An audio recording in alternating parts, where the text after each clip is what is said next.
Friends, આપણે છેલ્લે તમારો 5મો પ્રકરણ સ્વરાજ્ય કી નીંવ પૂરો કર્યો હતો. આજે આપણે તમારો 6ઠ્ઠો ગદ્ય, જેનું નામ છે મેરી બીમારી શ્યામા ને લી, અને જેના લેખક છે હરિવંશરાય બચ્ચન. હવે બચ્ચન સરનેમ આવી તમે બધા જાણતા જ હશો કોણ છે. નથી જાણતા તો હું જણાવી દઉં. આપણા સુપરસ્ટાર અમિતાભ બચ્ચન, એમના પિતાજી, તેઓ પણ લેખક છે, કવિ છે. સરસ મજાની તેમણે કવિતાઓ લખી છે. તો તેમના પિતાએ આ પાઠ લખેલો છે. મેરી બીમારી શ્યામા ને લી એના લેખક છે હરિવંશરાય બચ્ચન, જેમનો जन्म हरिवंशराय बच्चन का जन्म सन 1907 ईस्वी सन में हुआ था और उनका निधन सन 2003 ईस्वी सन में हुआ था. એટલે કે એમનો જન્મ 1907 માં થયો હતો અને મૃત્યુ 2003 માં પામ્યા હતા.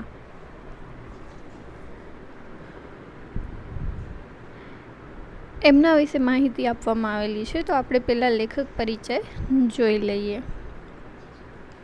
हिंदी साहित्य में हरिवंश राय बच्चन का नाम उनकी एकमात्र कृति से ही अमर हो गया. हिंदी साहित्यમાં એમને ફેમસ થવા માટે ઘણું બધું લખવાની જરૂર નથી પડી. માત્ર એમની એક જ રચના, માત્ર એમના એક જ સર્જનથી તેઓ હિન્દી સાહિત્યની અંદર અમર થઈ ગયા. हालांकि विपुल मात्रा में साहित्य सर्जन किया है. भले एमणे साहित्य सर्जन घणું બધું કર્યું છે, ઘણું બધું લખ્યું છે, પણ અમર થવા માટે, ફેમસ થવા માટે એમને માત્ર એક જ કૃતિની જરૂર પડી છે. छायावादोत्तर काल के कवियों में बच्चन एक विशिष्ट सर्जक रहे हैं.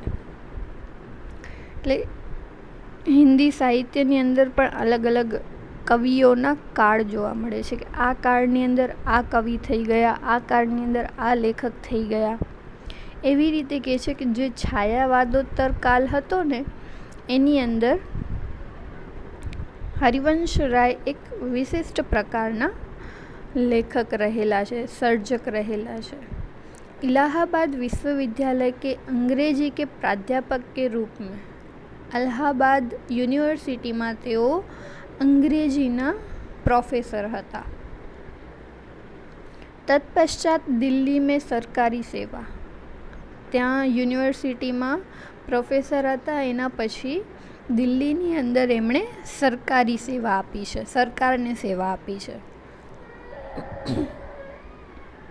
एना पछी आकाशवाणी और 2 एक अन्य स्थलों पर आपने सेवाएं दी. एना पछी एमणे आकाशवाणीमां पण काम करेलुं हतुं अने बीजा 2 स्थळोए पण एमणे काम कर्युं हतुं, पोतानी सेवा बजावी हती. भारत के एक विशिष्ट कवि के रूप में राष्ट्रपति जी ने उन्हें राज्यसभा का सदस्य मनोनीत किया था. हवे તેઓ ભારતના એક વિશિષ્ટ કવિ હતા, એટલે આપણા રાષ્ટ્રપતિ, એ સમયે જે રાષ્ટ્રપતિ હતા, એમણે હરિવંશ રાય બચ્ચનને રાજ્યસભાના સદસ્ય, રાજ્યસભાના સભ્ય તરીકે ઘોષિત કર્યું હતું. प्रारंभिक नौकरी पायोनियर प्रेस में की थी. એમણે સૌપ્રથમ નોકરી ક્યાં કરી હતી? પ્રેસ નોટ, પ્રેસવાળા જે હોય ને, જે ન્યૂઝ આપણને આપતા હોય, હા, એની અંદર એમણે નौकरी करेली थी. मधुशाला के कवि के रूप में बच्चन जी को इतनी शोहरत मिली कि उनकी मधुशाला का सभा सम्मेलनों, कवि गोष्ठी आदि में होता था. હવે એમણે ઘણું બધું લખ્યું છે, એની અંદરથી મધુશાલા કવિતા છે, એ એટલી અત્યંત સુંદર રચના છે કે એ સમય દરમિયાન એને મધુશાલાને એટલી બધી નામના મળી, એટલી બધી ખ્યાતિ મળી કે કોઈ પણ સભા હોય કવિ સંમેલનો હોય જ્યાં કવિઓ એકઠા થઈ અને પોતાની કવિતાઓ રજૂ કરતા હોય, તો બધી જ જગ્યાએ મધુશાલાનું તો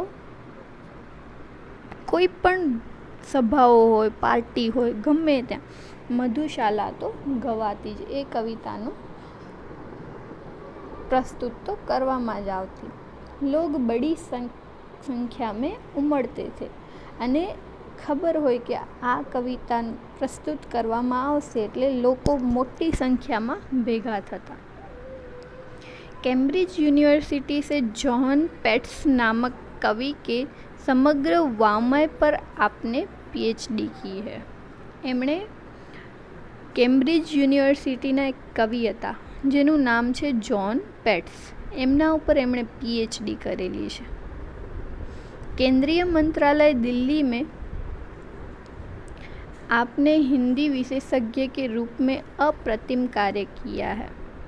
દિલ્હીની અંદર કેન્દ્રીય મંત્રાલયમાં એમણે એક હિન્દીના માસ્ટર તરીકે એમણે ખૂબ જ સારું કામ કરેલું છે.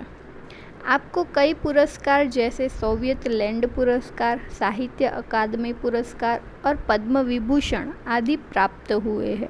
એમને ઘણા બધા એવોર્ડ પણ મળેલા છે, જેની અંદર સોવિયત લેન્ડ પુરસ્કાર, સાહિત્ય એકેડમી એવોર્ડ અને પદ્મ વિભૂષણ આ બધા એવોર્ડ એમને મળેલા છે.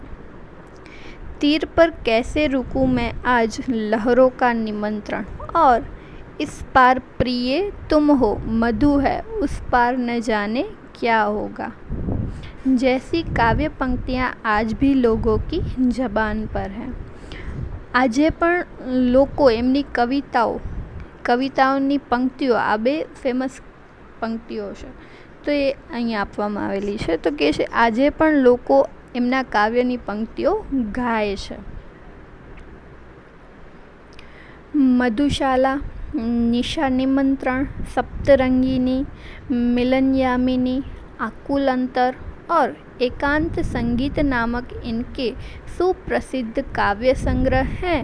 तो क्या भूलूं क्या याद करूं, नीड का निर्माण फिर, बसेरे से दूर और 10 द्वार से सोपान तक शीर्षक से 4 खंडों में लिखी आपकी आत्मकथा है. ઉપર આપણે જેટલા પણ નામ જોયા એ બધાએ એમણે કાવ્ય સંગ્રહો લખ્યા છે. એ પુસ્તકોની અંદર કવિતાઓની રચના કરી છે, કવિતાઓનું સર્જન કર્યું છે. એના સિવાય ક્યાં ભૂલું ક્યાં યાદ કરું, નીડ કા નિર્માણ ફીર, બસેરે સે દૂર અને 10 દ્વાર સે સોપાન તક એમ 4 વિભાગમાં એમણે પોતાની આત્મકથા લખી છે. 4 ખંડમાં એમણે વિભાજિત કરી નાખી છે પોતાની આત્મકથાને. मेरी बीमारी श्यामा ने ली आत्मकथांश है. હવે આ જે તમારો છઠ્ઠો પાઠ છે મેરી બીમારી શ્યામાને લી, એ આત્મકથાનો એક અંશ છે, એક ભાગ છે, એટલે આત્મકથાંશ કીધું છે. જો क्या भूलूं क्या याद करूं में से लिया गया है. હવે આ જે મેરી બીમારી શ્યામાને લી કયા ભાગમાંથી લેવામાં આવ્યો છે, કયા ખંડમાંથી લેવામાં આવ્યો છે? તો પહેલો જ ખંડ ક્યાં ભૂલું ક્યાં યાદ કરું એની અંદરથી આ લેવામાં આવ્યું છે, એટલે એનો એક અંશ છે, એટલે કીધું છે आत्मकथांश है. बच्चन जी की प्रथम पत्नी का नाम श्यामा था जो सही अर्थ में एक आदर्श जीवन संगिनी थी. હવે હરિવંશરાય બચ્ચનની પ્રથમ પત્ની એનું નામ શ્યામા હતું, જે ખરેખર એમની સાચી જીવન साथी હતી. श्यामा की बीमारी उसकी खुद की न होकर बच्चन जी की थी. હવે હરિવંશરાય બચ્ચન કહે છે કે એને જે બીમારી હતી, શ્યામાને, મારી પત્નીને જે બીમારી હતી, ખરેખર માત્ર એને જ નથી, એની બીમારી મને પણ હતી. જો સેવા કરતે કરતે લે લી ગઈ थी. જે હરિવંશરાય એમની સેવા કરતાં કરતાં એમને પણ એમની બીમારી લાગુ પડી હતી. बच्चन जी का यह मंतव्य श्यामा की पति भक्ति, कर्तव्यपरायणता और निष्ठा का प्रतीक है. હવે એમનો આ જે મંતવ્ય છે એના ઉપરથી આપણને શું ખ્યાલ આવે છે કે એમની પત્ની કેટલી પતિવ્રતા હશે, કેટલી કર્તવ્યપરાયણતા હશે, કેટલી નિષ્ઠાપૂર્વક એમના કામ કરતી હશે, એ આપણને ખ્યાલ આવે છે. હવે આ પાઠ વિશે થોડું ઘણું ઉપર આપવામાં આવ્યું છે કે આ પાઠની અંદર શેના વિશે આપવામાં આવ્યું છે. તો પ્રસ્તુત आत्मकथांश में श्यामा की बीमारी का दर्दनाक और कारुण्य सभर निरूपण मिलता है. આ જે આત્મકથાનો એક ભાગ છે એની અંદર જે શ્યામાને બીમારી હતી એ બીમારીનો ખૂબ જ ભયાનક સ્વરૂપ આપણને એટલી ભયાનક હદે વર્ણન કરેલું છે. એ વર્ણન આપણને આ પાઠમાંથી મળે છે. तो दूसरी ओर कवि की भावुकता और संवेदनशीलता का प्रकटीकरण मिलता है. અને બીજી તરફ કવિ હરિવંશરાય બચ્ચનની જે ભાવુકતા છે, જ્યારે એમની પત્ની બીમાર પડે છે તો ત્યારે જે ભાવુક થઈ જાય છે, સંવેદનશીલ બની જાય છે, એ વિશે પણ આ પાઠમાં આપેલું છે. क्या भूलूं क्या याद करूं श्री हरिवंशराय बच्चन की आत्मकथा है. આપણે ઉપર જોઈ ગયા કે આ એમની આત્મકથાનો એક ભાગ છે, આત્મકથા જ છે. हिंदी के इस सुप्रसिद्ध कवि ने अपने संस्मरण बड़े ही रोचक ढंग से आलेखित किए हैं. હિન્દી સાહિત્ય જગતના આ કવિએ, આ સર્જકે પોતાના સંસ્મરણો, પોતાની યાદો ખૂબ જ इंटरेस्टिंग रीते आनी अंदर वर्णन કર્યું છે. कवि अपने जीवन की घटनाओं के साथ उस युग का चित्र भी दे देता है. हरिवंश राये પોતાના જીવનની ઘટનાઓનું વર્ણન તો આત્મકથામાં કર્યું જ છે, પણ એ સમય દરમિયાન જે પરિસ્થિતિ હતી, એ યુગ હતું, એ યુગની પરિસ્થિતિ વિશે પણ એમણે વર્ણન કરેલું છે. પ્રસ્તુત અંશ क्या भूलूं क्या याद करूं से लिया गया है. આપણે ઉપર જોઈ ગયા કે આ જે મેરી બીમારી શ્યામાને લી એ કયા ભાગમાંથી લેવામાં આવ્યો છે? क्या भूलूं क्या याद करूं.